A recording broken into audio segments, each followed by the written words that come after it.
I've lost count of how many times Paul Pogba is featured in the transfer radar, but it's usually because he's going elsewhere to stay at Man United. What chance? I find this a strange one.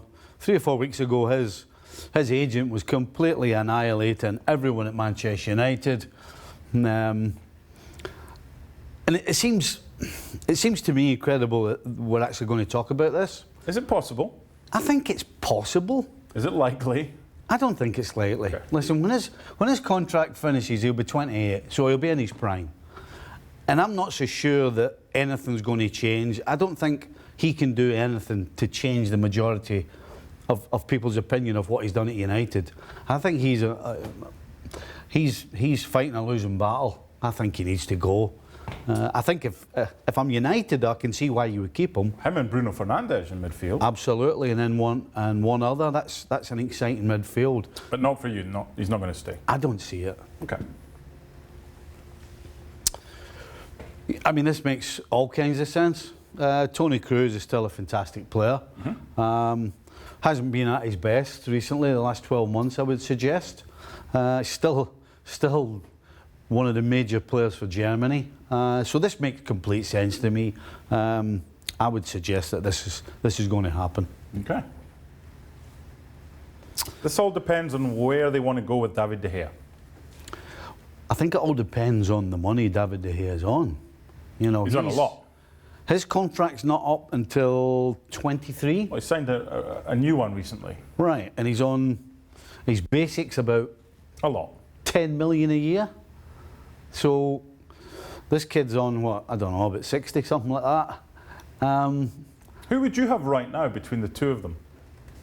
Because De Gea's kept a few clean sheets of late. Well, it's about time, isn't it? Some of the goals he's let in. I would actually have Dean Henderson. If it was a game tomorrow, I'd have Dean Henderson. Okay. Now, clearly, David De Gea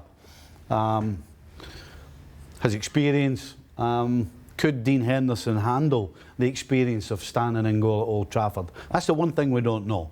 It's one thing to play for Sheffield United in the Premier League. Well, Man United's been a graveyard for some good goalies. Mm-hmm. But does he go back next season if De Gea's still the number one? What is the point of him being a backup goalkeeper when he can get game time? I don't see how he waits another 3 years. That's the problem for United. Yeah. He's a frustrating player because he's got so much ability, Lacazette, but he's not a regular. He scores a lot when he gets the chance. So is it better for him to go to Atleti? 100%. There's no question. He will not be at Arsenal. I mean, he can't get a game. He can't get a game in any cup competition or a Premier League competition for Arsenal. That's pretty clear. Arteta doesn't fancy him. So, no question. And Atletico Madrid, again, they're struggling for goals from their front players as well. So, yeah. I think it's the perfect move for both. That was one I kind of thought, I've not heard that one before. No. James Rodriguez to Wolves. No. No. You look at the front three they have now. It's scoring goals. It's making chances. It's got pace. Where does he fit in? You know, the three behind the front three need to do an awful lot of work, getting around the field and doing some of the dirty stuff. He can't do that. As good as he is on the ball, you get him in the ball in the final third. Yes, you'll get quality, but they've already got that. So I don't see how James Rodriguez goes to Wolves. Unless they just want to look as though they're a big team and make a big splash. I don't think it would make the team better. They are a big team now, aren't they?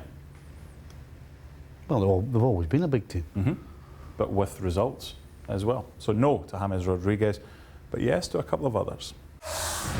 Well, thank you very much for watching ESPN on YouTube. For more sports highlights and analysis, be sure to download the ESPN app. And for live streaming, premium content, and let's not forget as well, ESPN FC 7 days a week. Subscribe to ESPN+.